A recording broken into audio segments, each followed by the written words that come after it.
I'm Shamari Reid.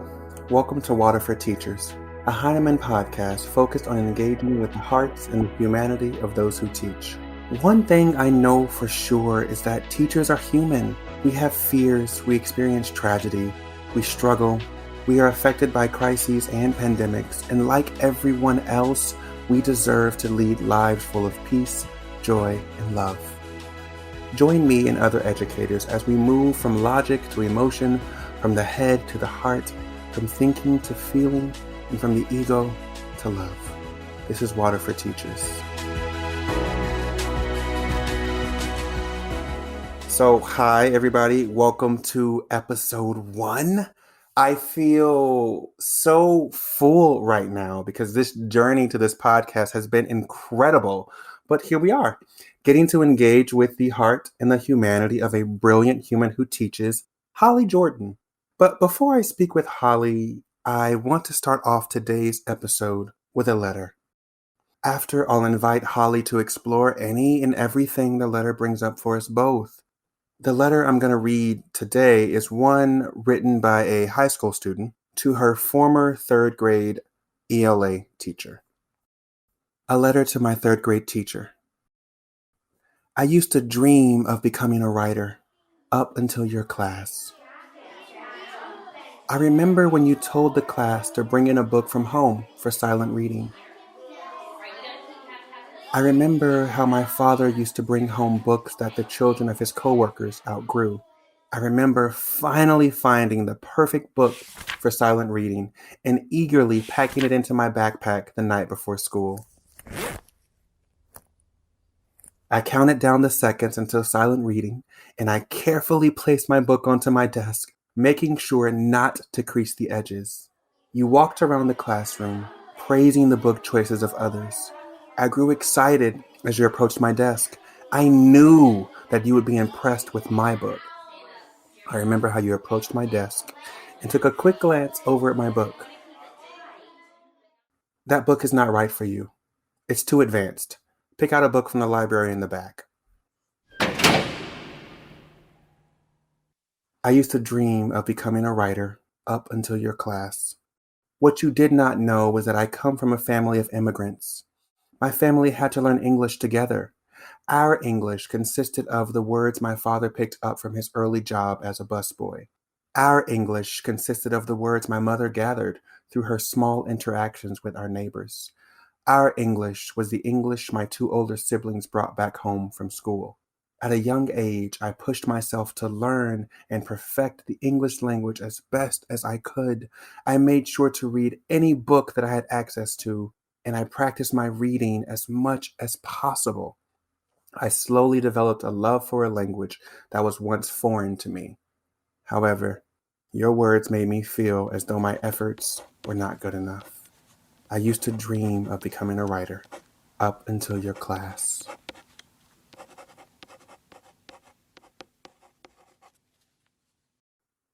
Now I want to invite Holly to engage in a conversation with us. Holly has been a public school teacher for 15 years, all of them at the same school in Durham, North Carolina. This year, she teaches English and advises the Gender and Sexuality Alliance. Holly describes herself as an active learner and teacher of racial and social justice, both inside and outside of the classroom. Welcome, Holly. Thank you for sharing this space with us. I'm really honored to be here. Thank you so much, Shamari. So I definitely have things that I want to explore with you. But first, let me just open the space and invite you to share anything that's on your mind, on your heart, after listening to that letter. Yeah, that letter was heartbreaking. And what it reminded me was honestly something I think about pretty much every day in the classroom, which is that each of our students are individuals, and there is so much going on behind the scenes. And that's hard to remember sometimes in a room of, 30 or more students in a long, long day, or, in this current environment in a Zoom classroom full of black boxes. Yeah. Um, but Yeah, what that letter made me think about was that my students are individuals bringing things into the classroom, and I, as an educator, am an individual bringing things into the classroom on that day as well. And sometimes we meet and those things mesh, and sometimes we meet and those things lead to heartbreaking moments.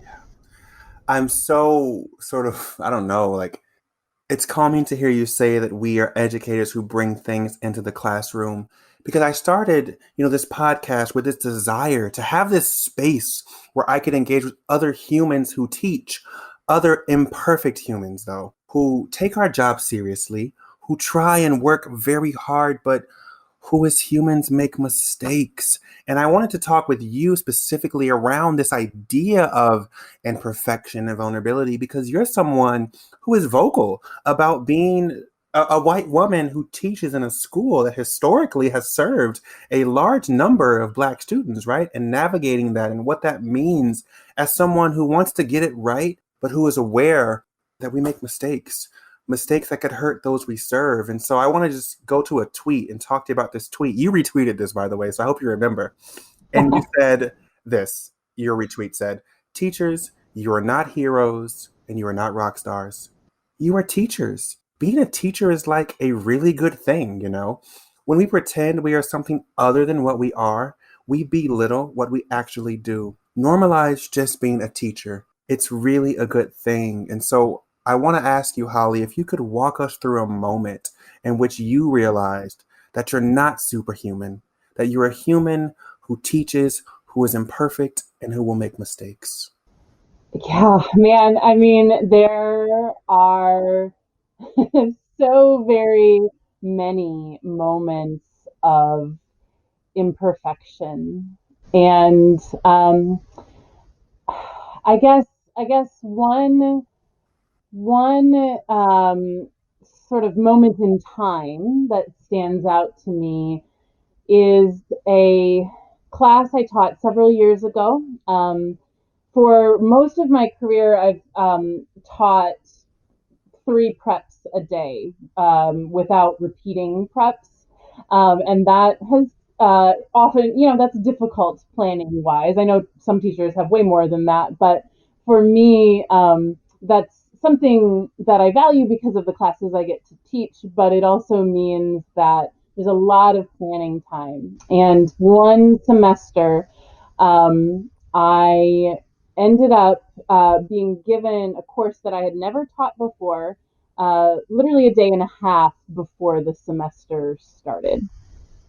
I just have so many memories of that semester because I had to accept imperfection from myself every single day because it wasn't possible with the hours in the day that I had, with the other classes I was planning, with the fact that I am a human being who needs to do things that aren't teaching related sometimes. I would do what I could, but after an hour or 2 hours of planning a 90-minute lesson, if I do more than that, like it was just taking over my life. And so I was really just underwater that Yeah. whole semester.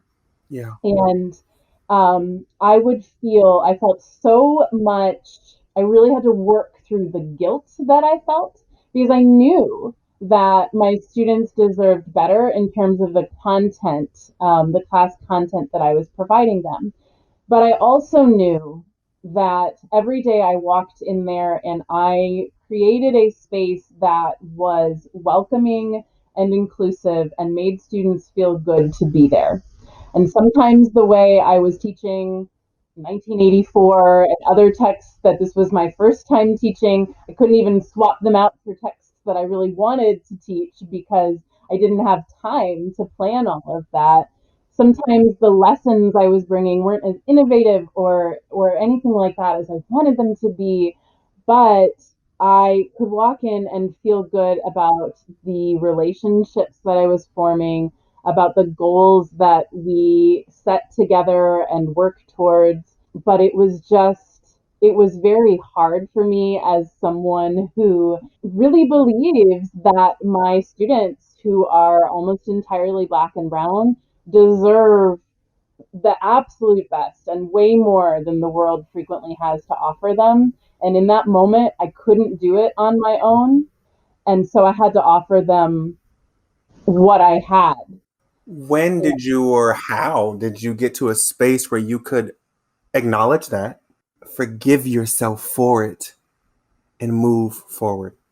That is a great question. And I think one of the answers there, this takes me back to another moment. I remember this had to be like maybe second or third year when things were still really hard. I was still really learning.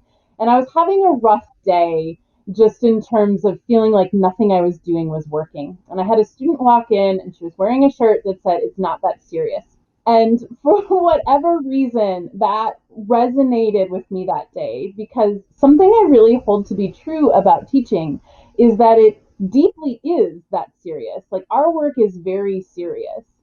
But if we ever think that without us in a particular moment, that the world's going to end, that our students' lives are going to blow up, that we are the saviors. And especially me as a white person, I'm not going to be a white savior for my students.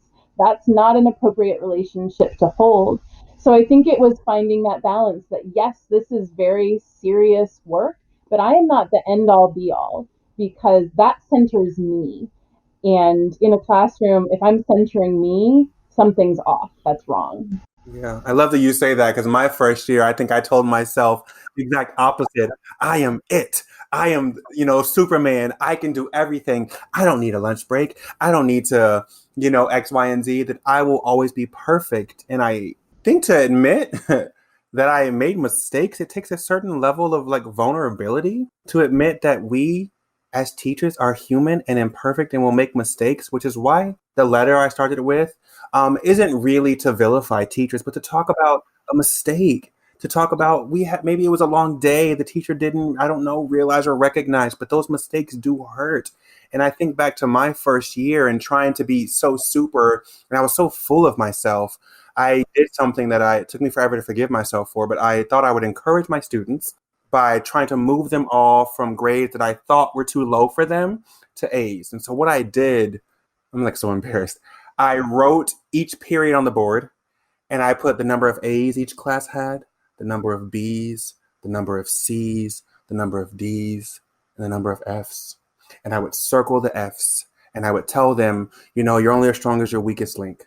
And I thought I was encouraging them. I thought what I was doing was positive, but now I can look back and only imagine how much shame and embarrassment I probably caused some of my students, those who had the grades that were, lower than I thought they should have. I also had to unlearn that it wasn't grades aren't always a direct measurement, if you will, of intelligence. And there could have been something else. But it took me years to forgive myself for that. Like I felt like a terrible person to say, like, you made a really big mistake. And I never got to apologize to them. But if they're listening and if they, come across this, I'm sorry. I am sorry that I made that mistake. And I understand that sort of me saying sorry doesn't remove the pain they may have felt. But yeah, we messed up. Yeah, apologizing to students is so valuable. It's such a valuable skill. Um, I can think, I remember apologizing to a class last year after we'd had a guest speaker in class, and I really felt that the class was being just sort of rude and dismissive to this guest speaker, and that really raised some feelings for me because of, I didn't want that guest speaker to feel like their time was wasted or to form any opinions about my students. And what ended up happening was I held a restorative circle with my class in order to kind of work through how I was feeling frustrated and hurt. And I know they had reacted in that particular way for a reason. And they were honest with me and they said, Miss Jordan, this speaker was one, boring. That was true. uh, to speaking down to us in certain ways. And when I looked back upon it, I could see that. And I could see the reasons that they detached from what was happening. And I apologized for my anger because they were right. Like they had seen something that I couldn't see in that moment because I was so clouded with like embarrassment of what are people going to think. And those moments are really powerful. And I think model something for young people that they need in their lives, just as each of us needs Yeah. it. Yeah. But I think the important step, at least it was for me, is recognizing that you messed up. Like I could only apologize after I accepted that I wasn't Superman. And I think that's what broke me is because I had been prepared and told for so long, especially as a black man, right? Like, we need you. You're going to come and do so many wonderful things, and you're this and you're that. And there's really a scarcity of black male educators and all these things. I thought I was like so special, and I still feel that I'm special. But what I had to learn was that I'm not any better than anyone else, and that as a human who is imperfect, I can make mistakes, even as this guy who has been sort of regarded as the one who's going to come and turn things around. But it broke me. Like, I was crying when I realized you messed up. You actually made a mistake, a really big mistake. And who knows, there could have been others, and you will continue to make mistakes. And so I wanted to ask you how you navigate that as, in your identities as a white woman who navigates like anti-racist teaching and teaching predominantly black and brown students, and this idea that people say you will make mistakes and you will. How do you navigate that? How do you hold that truth and the truth that you want to do your work in a way that honors the promise to educational equity that these students deserve? That is such an important question for me personally because in my journey as an anti racist educator, I started out without that intention in my career. I started out as, a 22-year-old woman fresh out of undergrad, coming halfway across the country to teach in a place that was new to me at the only school that had offered me a job. And so I came in feeling like, okay, well, you know, God or the universe has put me here for a reason, so I must be like an answer for this place. And I figured out within a week that I had all of the things that I thought were answers and that I thought my students needed were completely wrong. Yeah. And so then it was a process of rebuilding. The first thing that I did, and I think the thing that has carried me through 15 years of becoming a better educator and an educator who strives to be anti racist, was listen and listen to my students, and more importantly, even believe them and believe that their experiences are valid, that their emotions are valid, the way they're responding to me is valid, and really learn from those moments. And, I think back with a lot of deep um, shame and embarrassment about some of the microaggressions that I perpetrated, um, both toward my Black and Brown students and also my colleagues, with all the best intentions, but intentions and impact were not the same thing. And I I strive to do better every day. And now I look at, white teachers in my school building who are new to the profession. And I have to remind myself to have that patience with them because I'm clear that I didn't know anything and that I caused harm. And there are certainly still moments that I cause harm. And I think that it's about growth, Yeah. that incremental growth is healthy for humans and for teachers. I think it's about listening and learning and humility. And I recognize that all of that is so much more complicated in the racialized frame of so many white women in predominantly Black and Brown schools because every moment of harm matters And I think that, like we're talking about today, teachers aren't perfect and need space to grow and learn. Yeah. Because if I hadn't had that space, if I hadn't had that space, I wouldn't have even been hired in the building that I've worked in and that has been home for 15 years, where I've learned everything that I know about anti racism. That is the starting point of all of that for me. So I think the balance very complicated. I don't have the exact answer of, because there isn't one about like where's the line. But I do think if there is some sort of line, it is where teachers are willing to be humble and to listen and learn and grow and know that they have to do that. And I'm grateful that I, in my first week of teaching, learned that I didn't know anything and that I really needed to grow. And I think that is where any teacher who's starting out needs to be and remain. So I think ultimately, what worked for me as an imperfect learner was centering students. I think that's basically always the answer, but by really listening to them and believing them and learning from them, because they are experts in their own life, that is what has helped me grow and learn in my journey as an anti racist educator. And that to me always has to be central. The students have to be central. Yeah. So as we think about your journey and your growth, you and I talked briefly some time ago about hard lessons, right? And you shared that one of the lessons that took you the longest to learn was what it looked like to love yourself. Do you see any connection between self-love and the ability to be vulnerable and accepting our imperfections as humans who teach? Yeah, certainly there is a connection. Um, I mean, one of the things that is great and also hard about teaching is that students will call everything out. They'll call you out and they will see right through you if you are not being real. I mean, it has to be 8 years ago that a student said to me, "Oh, Miss Jordan, is that chocolate on your face?" "Oh no, it's a zit."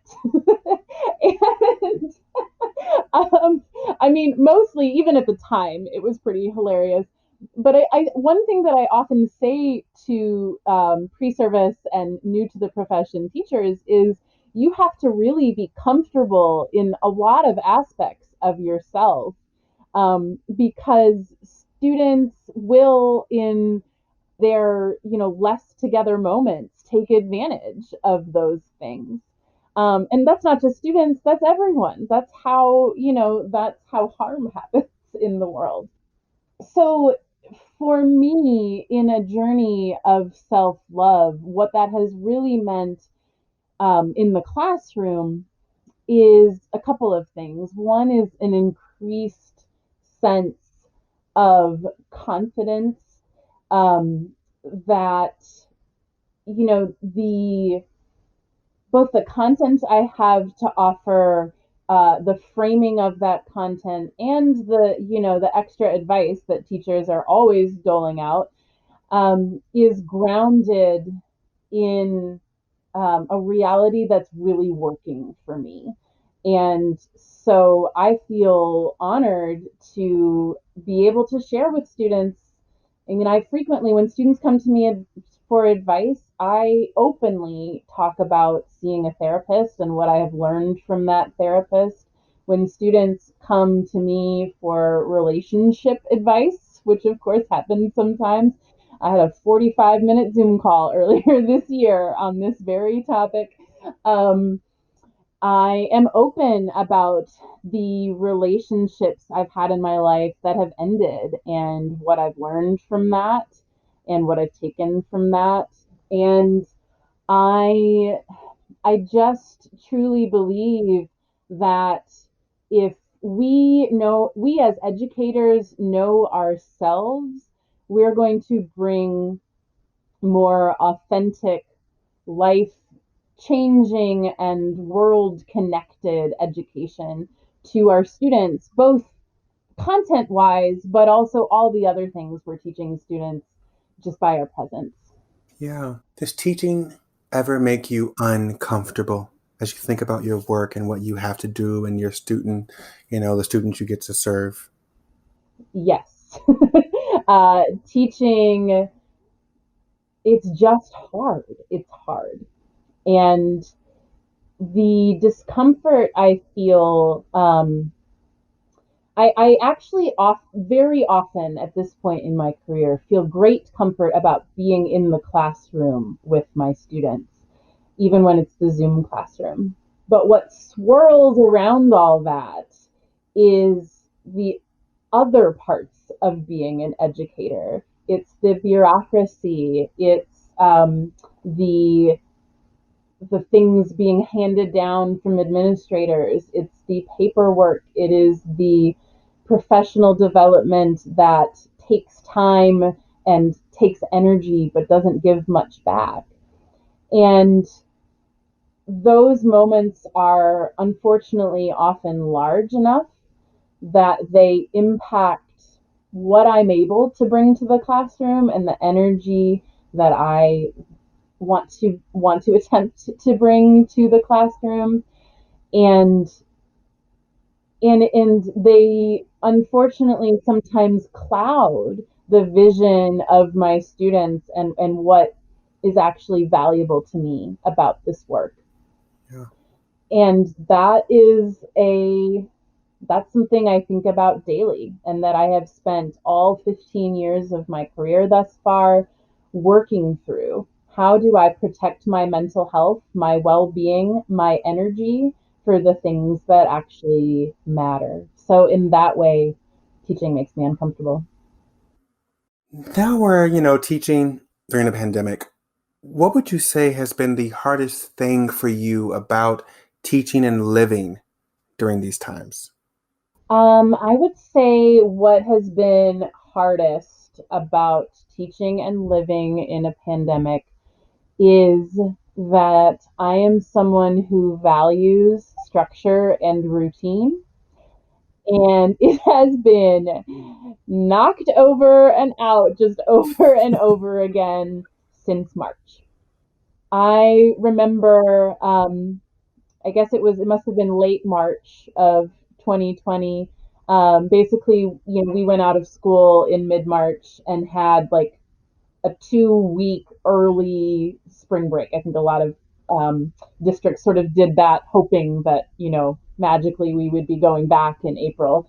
And so, yeah, our original time out of school was set to be 2 weeks, and um, at the at the end of that 2 weeks, when it was clear we weren't going back, I had what was actually the first of a trillion now Zooms with students, and um, I had a call with, my whole avid senior class who I had been with for 3 years and, got to see their faces and check in with them. And that's mostly what the call was. It wasn't about content. It was about how are you? How are you handling this? And I got off that call and I just bawled because this was this was just so far out of the comfort zone and out of my routine, and just the shock of not knowing how emotional it was going to feel to see their faces and understand what they were going through. And so I think there's just been sort of moment after moment like that of, oh, we're going to go back in a month. No, we're not. No, now it's the fall and suddenly we know how to Yes. do virtual learning more Yeah. intensely. And so now you have this schedule, but you also have 6 hours of meetings, via Zoom that aren't about classes. And so, um, I have done a lot of work in my regular school life to understand the routine of it. And one thing that I think is valuable about staying in one place for so long is that I can understand certain things and know how they're going to go so I waste less energy. Yeah. And that's not true this year. Everything is learning. So I read this book. Thank you for saying that. Like, I feel like I'm not alone. I was like, am I the only one being rocked by this pandemic? And I mean, like, it really upset me because I read this book.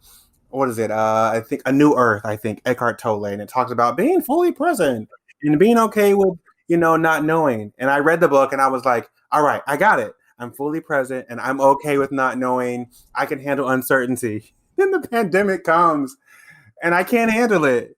I cannot handle it. I freak out. I don't know what's going to happen. Are schools going to be open? Are they going to close? Are my students being affected? Are they losing loved ones? Like all of that uncertainty, it terrified me. I read that I spent like 48 hours kind of under my covers in the dark, terrified of this. And I was like, here I was. I thought I had mastered this being fully present thing and this, being okay with the unknown, but I can't. I'm a structure routine guy. I really am. And when you take that away from me, I just don't know who I am. So this pandemic has done that. So thank you for sharing that. I feel like I'm not the only one who, is comfortable with structures and routines. Yeah. And I've definitely encountered students in the last several months too who are having that same issue. I have so many students coming and saying, I don't have the motivation to do anything. And, I try to straight up say to them, I am right there with you. And what that is depression and anxiety related to this pandemic. Like, I'm not going to diagnose anyone. I'm not going to diagnose myself, but I need my students to know that that is a natural reaction to what is happening this year. And I think one thing that has been really hurtful for both teachers and students is that districts are, and in just the whole country, too many people are acting like we should just be able to jump into this new reality and it's fine. And it's not fine. And I think teachers know that very deeply, Yep. as we completely recreate everything we've done. And I think something that some teachers are missing is that it's the same for our students. I mean, my students are juniors and seniors in high school. They have been taught how to learn one way for their entire career in school. And now, after 11 years of that, they're being told, now you're going to do it this way, go. Yeah. And there has not been the support there for them. And I feel like, as a teacher, I'm trying to provide that support, but I wish there were more structural things in place that were doing that as well, because that's not easy for anyone. Right, right. And there are just so many misconceptions about our work. And even in a way, I feel that's dehumanizing to expect us to be able to take a weekend and bounce back and have everything sort of transitioned to remote instruction. That is wild to me. And as a human, I'm just like, no, I'm also affected. I'm also tired. I'm also losing people. And so I need time to mourn and grieve. And you want to give me 2 days to turn 15 years, mind you, 15 years of curriculum that you've built and adapt it for an online space? Like, that is dehumanizing. And that is why I think, for me, this podcast is so important. It's like, we are people. You cannot treat us like this. You cannot treat us like robots. We need time too. We need care too. And so I wanted to ask, as we think about misconceptions, as a human who teaches, what do you wish others knew about you and your work? Well, what you just said brought to mind is this narrative around teachers that I think a lot of people think is flattering, which is that teachers are superheroes, right? The teachers, the shirts that say, I teach, what's your superpower? Or I saw like another sort of meme going around Facebook or somewhere that talked about, teachers, I don't remember the phrasing, but it was basically about teachers aren't teaching for the money, they're teaching for what, the output that students will have. And and sure, like, do I believe that teaching is a vocation for me? Yes. But am I a professional who deserves to be paid for my time? Also, yes.